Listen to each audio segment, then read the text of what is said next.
আব্বা আমি তো আপনার না জানাই আব্বা একটা কাম করে লাগছি আব্বা। আমি তো বিয়া করে লাগছি আব্বা, বুঝছেন?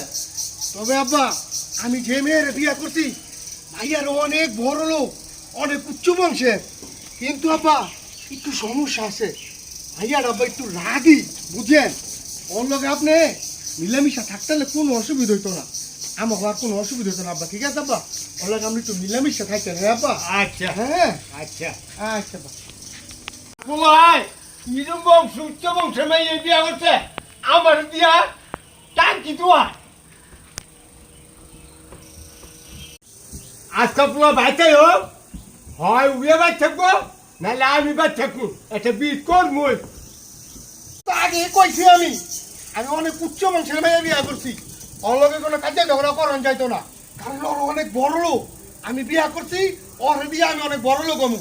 তা আপনি যদি আমার বউর লগে ঢেলে খেলা কাজা করেন, তা আমি বড় লোক হইতে পারবো? আমারে হোর বাড়ির মানুষ কিছু দিব, আপনার আর আমাকে বাইক খাওয়ানো লাগতো না। যান, বলে কি আমারই কথা দিলি? আপনি বাইকতে বাইরন, আপনি আজকে তো ওই দক্ষিণ পাড়া বৃদ্ধাশ্রমটা আছে না, উনো থাকবেন। যান। আমার বাড়ি করে দিলি।